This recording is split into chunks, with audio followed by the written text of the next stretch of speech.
Hi అండి అందరికీ. ఇది వచ్చేసి ఎర్లీ మార్నింగ్ టైంలో 5:36 అలా అయితే అవుతుందనమాట. మా చిన్నోడు ఎప్పుడో 3:30కి అలా అయితే లేచాడు. సో ఇక మా నాన్న అయితే ఎత్తుకొని తిప్పుతూ ఉన్నారు బయట. ఇక్కడికి వచ్చాకైతే నాకైతే ఫుల్ రెస్ట్ అయితే దొరికింది. ఇంటి దగ్గర ఏంటి అంటే నాన్న ఎత్తుకుంటారు, లేకపోతే అమ్మ కుకింగ్ మొత్తం చూసుకుంటుంది. సో నాకైతే ఎక్కువ రెస్ట్ ఉంటుంది. వచ్చిన తర్వాత ఎంత నిద్రపోయానో. రెగ్యులర్గా ఏంటి అంటే అక్కడ వాడు పడుకున్నా, నేను అక్కడ పడుకుందాం అనుకున్నా కూడా ఏదో తెలియని భయం ఉండేది. ఉయ్యాలోంచి కింద పడతాడేమో అనేసి. వాడు ఏంటంటే ఉయ్యాలోంచి బయట కాలు పెడుతున్నాడు.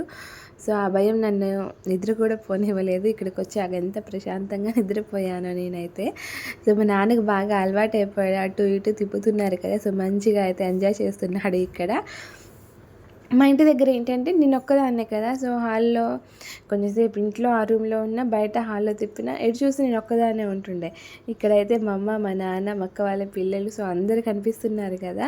సో ఫుల్ హ్యాపీ అయిపోయాడు. మంచిగా అయితే కేకలు అయితే పెడుతున్నాడు ఇక్కడైతే. సో మా నాన్న దగ్గరికి మంచిగా అయితే పోతున్నాడు అనమాట. ఓ చెప్తున్నాడు మా నాన్న దగ్గరికి వెళ్ళినప్పుడల్లా. ఇక ఎర్లీ మార్నింగ్ టైంలో ఇలా అయితే ఉంటుంది. ఇక్కడ కోతులు చూడండి అటు ఇటు పరిగెత్తుతూనే ఉంటాయి. సో ఇంకా వీడైతే పడుకోలేదు. 3:30కి అలా అయితే లేచాడు కదా, 7కి అలా అయితే పడుకుంటాడు. మళ్ళీ ఒక 2 అవర్స్ 3 అవర్స్ గ్యాప్ అయితే ఇస్తాడనమాట. సో ఇలా అయితే ఉంటుంది.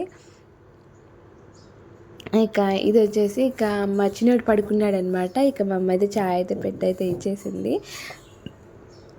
మా ఇంటి దగ్గర అయితే మా మున్నాగాడు స్కూల్కి వెళ్ళేంత వరకు తాగేదాన్నే కాదు. అలాగే ఏంటంటే మా చిన్నోడు పడుకున్న తర్వాత ప్రశాంతంగా తాగేదాన్ని.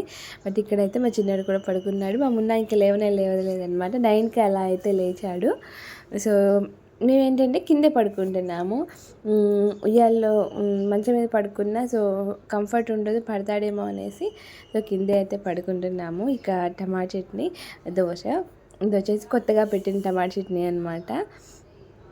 మా అమ్మ అయితే దోశలు అయితే చేసేసింది. ఇక మేమైతే దోశలు అయితే తింటున్నాము. మా చిన్నవాడైతే లేచాడు. ఇక ఇంటి ముందు అయితే ఉన్నాడనమాట. ఇంటి ముందు మా అమ్మ అయితే ఆడిస్తుంది వాడిని. ఇక్కడ నేనైతే ఇక్కడైతే తినేస్తున్నాను కూర్చొని. మా ఇంటి ముందు ప్లేస్ ఎక్కువగా ఉంటుంది కదా, చాలా ప్రశాంతంగా అయితే ఉంటుంది. సో ఇక్కడైతే ఆడిపిస్తుంది మా అమ్మ. కొంచెంసేపు పడుకున్నాడు వీడు. చూడండి ఎంత మంచిగా ఆడుకుంటున్నాడో. అక్కడికన్నా కూడా ఇక్కడ కొంచెం మంచిగా ఎంజాయ్ చేస్తున్నాడైతే అనిపించేసింది. చుట్టూ చూసిన చెట్లు, అలాగే మనుషులు ఎవరు చూసినా మంచిగా ఎత్తుకుంటున్నారు కదా, ఎత్తుకోవడానికి అలవాటు అయిపోయాడు. ఇక్కడికి వచ్చాక కొంచెంసేపు కూర్చున్నా కూడా ఉండట్లేదు, తిరిగే పని మీదే ఉండాల్సి వస్తుంది. అక్కడికి వెళ్ళాక నాకైతే చుక్కలు చూపిస్తాడు వీడు. అమ్మ అయితే పప్పు చేసిందనమాట. చిగురు, అలాగే చింత చిగురు కొంచెం అయితే దొరికింది, అలాగే మునగాకు పైన ఉంది. సో అది కూడా కోసుకొని వచ్చి ఇలా అయితే పప్పు అయితే చేస్తుంది. మా చింతాతయ్య అయితే వచ్చేసారు. ఇక మా చిన్నోడైతే పడుకున్నాడు. సో ఇక రెగ్యులర్గా ఇలానే అయిపోతుంది. ఉయ్యాల ఉందిలే కానీ అది ఉయ్యాల బయట ఉంది, ఎండ వస్తుంది. ఇక నా కాళ్ళ మీదే పడుకున్నాడు. మా చింతాతయ్య వచ్చేసరికి ఇక లేచాడనమాట. మా చింతాతయ్య అంటే మా సొంత తాతయ్య వాళ్ళ తమ్ముడు.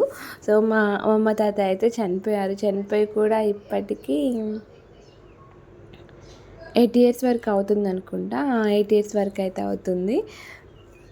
ఇక మా చిన్న తాతయ్య అయితే అప్పుడప్పుడు మా అమ్మ దగ్గరకు వస్తూనే ఉంటారు. మా అమ్మ ఏంటంటే మా అమ్మ ఒక్కదే. మా చిన్న తాతయ్య వాళ్ళకి 5 మెంబర్స్ వరకు అయితే ఉన్నారు. సో మా అమ్మని కూడా మంచిగా చూసుకుంటారనమాట. అప్పుడప్పుడు మా అమ్మ దగ్గరకు వస్తూ ఉంటారు. సో ఒకే ఊర్లో ఉంటారనమాట. సో కొంచెం డిస్టెన్స్ ఉంటుంది. ఇక అప్పుడప్పుడు ఇలా వస్తూ ఉంటారు. సో మమ్మల్ని చూడడానికి, మేము వచ్చామని తెలిసినా కూడా పిల్లల్ని చూడడానికి అయితే ఇలా వస్తూ ఉంటారు. సో మా చిన్నోడికైతే ముచ్చట్లు చెప్తున్నారనమాట. మాట్లాడుతుంటే మా చిన్నోడు అంతే అబ్జర్వ్ చేస్తున్నాడు. వెళ్ళేంతవరకు మా చిన్న తాతయ్య మొహంకెళ్ళే చూస్తున్నాడు అనమాట. సో మాకేంటంటే మా చింతాతకి మేము ఎలా రిలేషను, మా చిన్నమ్మమ్మకి కూడా మా హస్బెండ్ వాళ్ళు కూడా అంతే. మా హస్బెండ్కి మా చిన్నమ్మమ్మ మేనత్త అవుతుంది వరుసకి. సో కొంచెం దగ్గర, అలా కూడా కొంచెం ఎక్కువ రిలేషన్ అనమాట. సో ఆ విధంగా కూడా కొంచెం ఎక్కువ ప్రేమ ఉంటుందన్నమాట. మా చిన్నమ్మమ్మ కూడా చాలా ఇష్టం మా పిల్లలు అంటే. మా హస్బెండ్ నా వైపు నుంచి కాకుండా మా హస్బెండ్ వైపు నుంచి కూడా ఒక మేనత్త కదా, సో అలా అయితే ఉంటుంది. ఇక మా తాతయ్యకి వచ్చేసి నలుగురు అమ్మాయిలు, 2 కొడుకులు. సో మామయ్యలు వచ్చేసి 2, పెద్దమ్మలు పిన్నులు వచ్చేసి 4 ఉన్నారనమాట. మా అమ్మనైతే ఏ ఫంక్షన్లో అయినా సరే మంచిగా కలుపుకుంటారు. సో సొంత వాళ్ళ లెక్క మా అమ్మని కూడా ట్రీట్ చేస్తూ ఉంటారనమాట. ఇక ఇది వచ్చేసి ఈవినింగ్ టైంలో మా అమ్మ ఈరోజు ఏం కర్రీ చేసింది అంటే గోంగూర, ఎండు చేపలు. మేమైతే బాగా తింటాం అనమాట నాన్ వెజ్.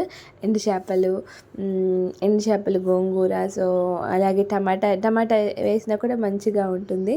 సో మేము ఎక్కువ తింటాం నాన్ వెజ్. మా అమ్మ వాళ్ళ ఇంటికి వెళ్తే ఈ ఎండు చేపలు ఏంటంటే మా ఇంటి దగ్గర తినరు.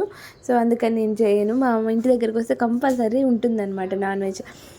ఎండు చేపలు అలాగే చిగురు అయితే సూపర్ టేస్టీగా అయితే ఉంటుంది. సో ఎక్కువ నాన్ వెజ్ ఉంటుంది, వెజ్ తక్కువ అనమాట మా ఇంటికి వస్తే, అమ్మ వాళ్ళ ఇంటికి వస్తే. ఇక మా అక్క అయితే వచ్చేసింది. మా అక్క వస్తూ ఏం తెచ్చింది అంటే తను ఎక్కువ కుకింగ్ వీడియోస్, తనకు కూడా ఒక ఛానల్ ఉంది. తనైతే కుకింగ్ వీడియోస్ చేస్తూ ఉంటుంది. తను కొబ్బరి బూరెలు అయితే చేసింది, అవైతే తీసుకొచ్చేసింది. సో ఇక నాకైతే చాలా ఇష్టం. మా అక్క చేసే అన్ని వంటల్లో కూడా కొబ్బరి బూరెలు అయితే అల్టిమేట్ ఉంటాయి. టేస్ట్ అయితే చాలా బాగుంటుంది, పర్ఫెక్ట్ అనమాట తను. సో ఇక నేనైతే తినేస్తున్నాను. ఏసుకు కూడా ఇచ్చేసింది, అలాగే పుల్లయ్య తాతయ్యకి కూడా మార్నింగ్ టైంలో అయితే ఇచ్చేసాము. సో ఇలా అయితే ఉంటుందన్నమాట మా ఇంటికి వెళ్తే. Full rest, full happy. So ఈరోజు వీడియో వచ్చేసి ఇది. మీరు వేసే సెల్కి వెళ్ళారో లేదో కామెంట్ చేయండి.